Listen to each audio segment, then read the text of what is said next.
You are now watching Zach Lesage, the best place to learn about competitive Pokemon TCG. Let's get it! What's poppin' peeps? Welcome back to the channel, Zach Lesage here. Today we're going to be going over the top 20 decks. So we already covered the part 1 of this, decks 1 through 10, but these are decks that largely did not make the top 10 list. Why are they not there? Why are they seeing some kind of form of success?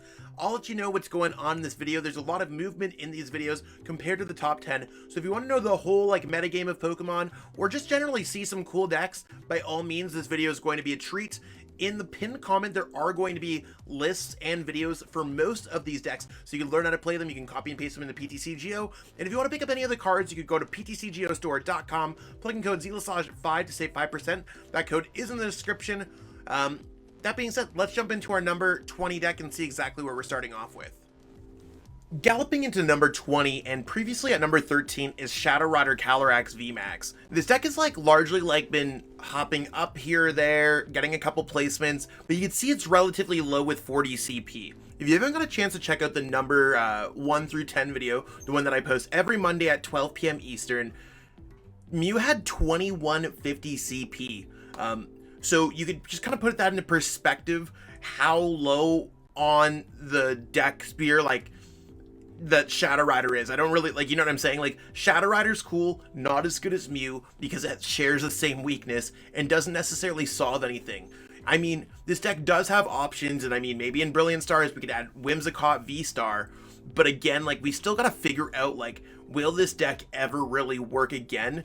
My answer is maybe. I think this deck is acceptable, but it's just not as good as Mew. It's not even in the same attacking range as Mew. I think Shadow Rider Underworld Door into a Max Geist is awesome, but I could see this deck totally falling off the top 20 going forward next week. It can make it maybe even make it as high as 15th spot. We'll have to see, but Shadow Rider just isn't what it used to be.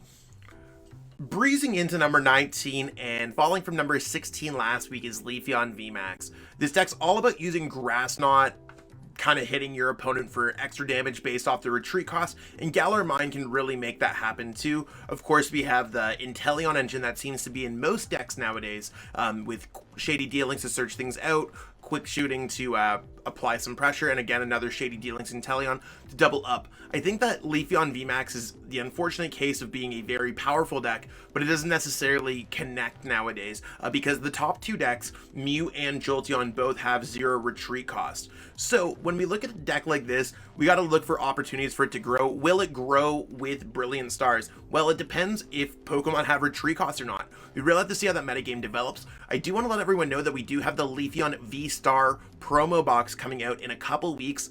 Some people have already started to get them, so it is one of those things where you could play LEAFEON V-Star in here and it might breathe some life into this deck. It's kind of like a built-in boss once per game with the V-Star ability, so we'll have to see how that plays out. I don't really think it's going to necessarily push this deck more, but maybe it will, so keep in mind. We'll see how it goes. We've seen some LEAFEON / Mew variants as well. Maybe those will continue to grow this week, but right now I think this deck is probably appropriately placed in the bottom half of the top 20 right now.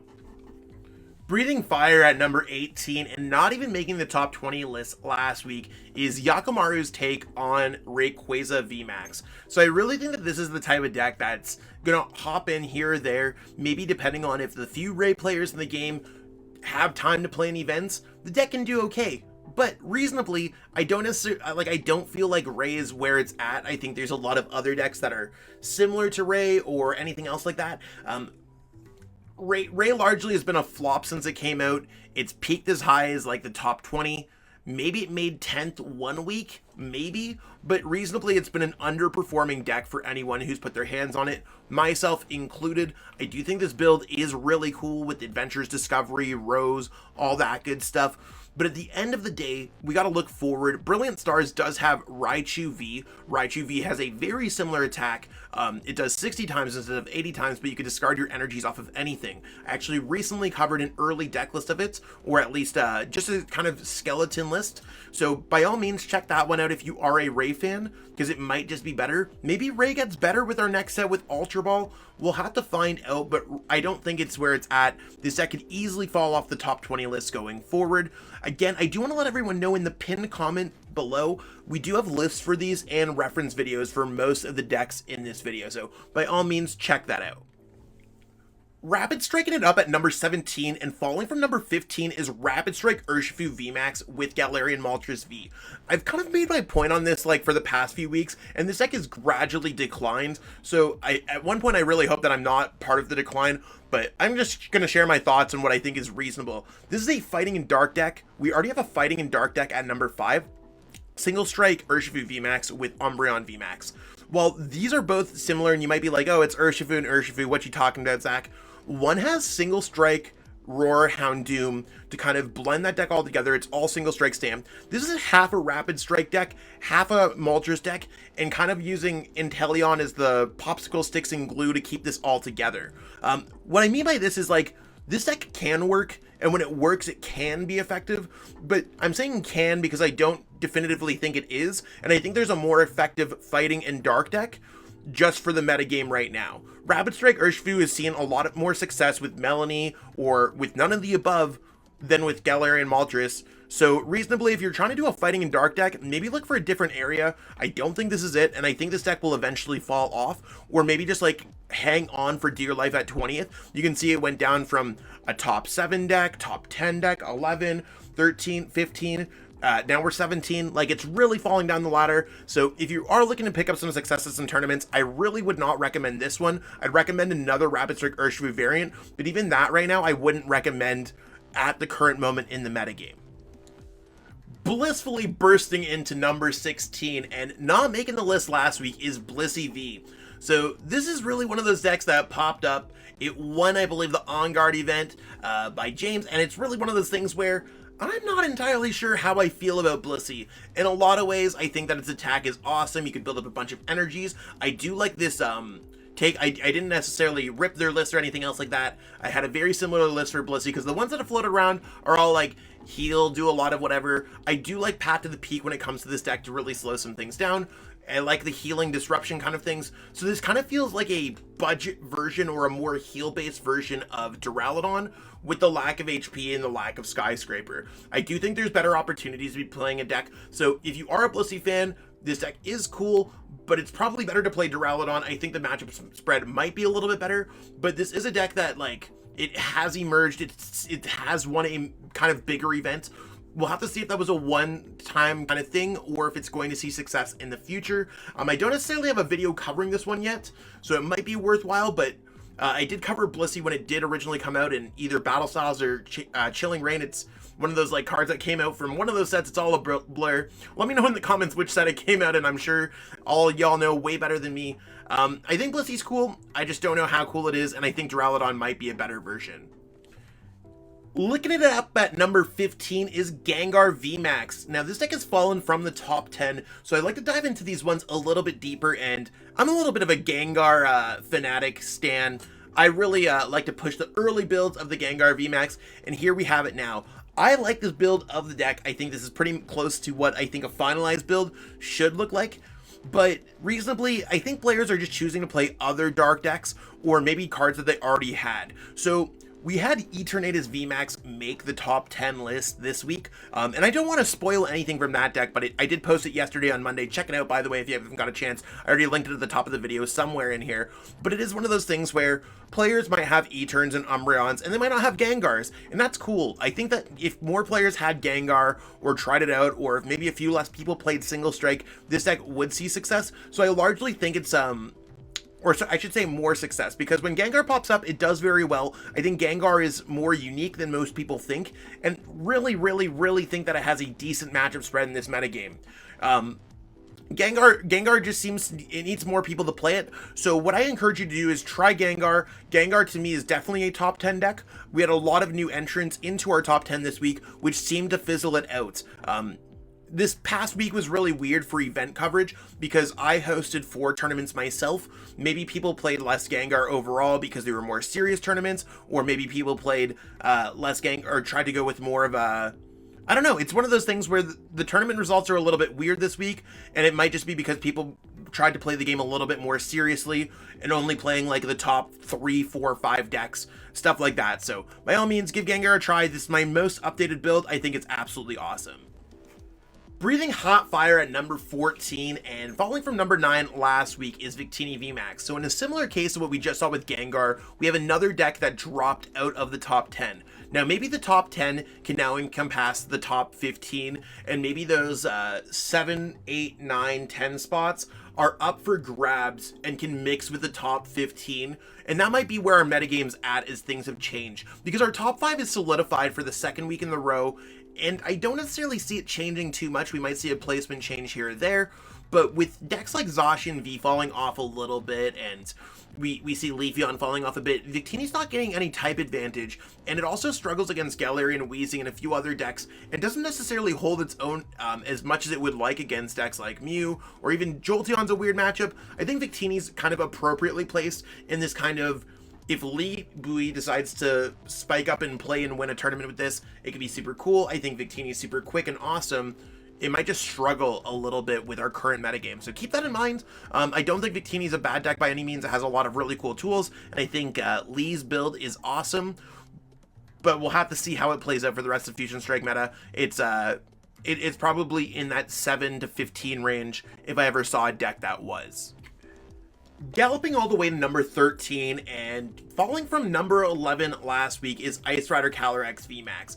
I think this deck got caught up in a little bit of the crossfires of some of the newer decks entering in or spiking up. Of course, this deck would have to go down. We had Suicune, Ludicolo, E-Turn, a few other handful of new entrants to the top 10, just have a lot of CP, a lot of random playment, and that's of course going to have ripple effects. I think this is more or less a ripple effect, and similar to Victini, this deck has kind of got a neutral status. There's not really any fire decks that you're going to be beating, so you're really looking at the damage output, which is okay. I think this deck has a really good single strike matchup, but does it do okay against Mew? Yeah, it does okay. It's definitely something that it can do. So I would look into it a little bit. I think Ice Rider has always been a solid deck, but it's not going to be the easiest wins. You're going to have to grasp at straws here or there and really fight tooth and nail every single game. And that doesn't mean it's bad. It just probably not as you're not going to get handed free dubs like Mew or Galarian Weezing will, or even Jolteon will. So keep that in mind while you play this deck. I think there's just handfuls of decks that are slightly better, but that doesn't necessarily mean that they're better than this deck in the way if it makes sense. This deck is maybe too well-rounded for its own liking. Swooping in at number 12 and falling from number 8, again, one of the 3 decks that fell out of the top 10. I think it was 3 that fell out of the top 10 into the higher top 20s, so the 15 and up, if that makes any sense. Suicune has largely been successful, but we saw this deck kind of get passed up by a new counter box build that's really been popularized by Grant Manley, Gabriel Samedo, and a few other players. I could list names all day. If you're one of those peeps, no disrespect at you, or if you're one of the original creators, sometimes it's really hard to tell the origins of decks nowadays. I do want to let everyone know that decks are really hard to track. Who made what, who did what, who copied what, and whatever. Anyways, jumping back into it, Suicune's good. I think we have other 2 Suicune variants in the top 10. People might just not be playing this one. I think the counterbox version might be a little bit better. To me, this just seems like a bit of a weaker version of Ice Rider. That's my kind of take on it. I think it's a weaker version of Ice Rider as a basic form. That doesn't necessarily mean it's worse than Ice Rider, but I think it got more popular than Ice Rider and then kind of fell off. So as players play with other decks, remember that they can't play decks like Ice Rider. And same thing what I was saying about Gengar. If people are playing E-Turn, they can't play Gengar. You can only play one deck at a time. It's not like skiing. So if decks don't get played, they're not going to see success, and they're not going to make it up the list. I think the other versions are going to be a little bit more popular, so I wouldn't be surprised if this deck stayed within the top 15 decks. Rapid striking it all the way to number 11, the first deck that did not make the top 10. And falling from number 6 is Rapid Strike URSHIFU VMAX with Melony. Now, I do think that this is one of those kind of decks where it's weird to point out where it's dropped off. I mean, if we look at the metagame from a whole, it does have some decent matchups across the board. And I think it might just be Mew really try to counters it out. Mew's number 1, Psychic Weakness is definitely going to be tough for any deck. Weakness is largely a huge swing factor in the TCG for a lot of decks. You beat Jolteon, you beat Sableye, you lose to Duraludon, you have a close matchup against Single Strike. I think you might do okay against Counterbox, you lose against Zacian, you beat E-Turn, and decks like Inteleon I think you might beat as well. This to me just seems like players are playing this deck less for other things, or maybe they're frustrated by hitting Mew. I think Mew is probably the biggest culprit for this deck. Now, I don't necessarily know if this deck is good. Like, I could see this deck easily spiking up to the top 10, no problems. This to me, like, seems like it's definitely like a 6th, 7th best deck in format, just due to the things that are surrounding like the meta game. But I don't know. Rapid Strike seems like it's kind of on a path of emptiness, as we see Manaphy, a bench barrier Pokemon, something that protects bench damage coming out. Other decks are going to get that in Brilliant Stars really soon, so maybe we're going to see Rapid Strike take a step back. I mean, it's certainly so far, and I don't want to pre-predict things. I think this deck has been able to adapt to anything, and Yoga Loop, Metacham, and Quick Shooting can definitely get around Manaphy. I'm not saying that it can't. I'm just saying it certainly had a good run with the Players Cup 3 win, Players Cup 4 win, and then, of course, some high placements here and there. So, Rapid Strike Urshifu, always a great choice. Sometimes you're going to get hit by the meta. Not as hard as LEAFEON and other decks in the meta game, but I think that Rapid Strike Urshifu can certainly be a victim of it as well. So, we'll have to see. What do you think about Rapid Strike Urshifu? Let me know in the comments below. Totally love to hear your opinion. I do get back to every single person's comments, and I do want to let you know that in the pinned comments, I do have lists for all of these decks and videos for most. I think everything except Blissey at this time. And if you want to see a Blissey video, let me know. I try to cover everything that I possibly can. If a deck I don't think it's going to make top 20 again, I usually don't cover it. If you're not necessarily interested in Fusion Strike content, I do have a lot of Brilliant Stars content coming out, so stay tuned for all of that. And that's what we got going on for this video today, peeps. Hopefully you enjoyed learning more about this metagame, seeing exactly what's going on, and stay tuned every single Tuesday for this video. I try to cover the most decks possible, just so everyone has something that they might like, not like, whatever. But I just try to cover the most best competitive Pokemon content I can on a weekly basis. If you haven't already, give this video a thumbs up, subscribe to the channel, and again, check out the pinned comment for all the lists, all the reference video, all that stuff. And if there's anything else you want to discuss in the comments, let me know. I'd love to hear back from you. Have yourself a great one, and I'll catch up with all y'all later. Peace out and have a great day. I truly appreciate you taking the time out of your day to watch this video. It means the world to me. And my goal with this channel is to spread my love of the game and knowledge with our entire Pokemon TCG community. If you haven't already, help signal boost this video to other Pokemon TCG fans by liking it, sharing it with your friends, and subscribing to the channel. Hopefully we reach our goals really soon. Check out this recommended video, and have yourself a great day. Thanks.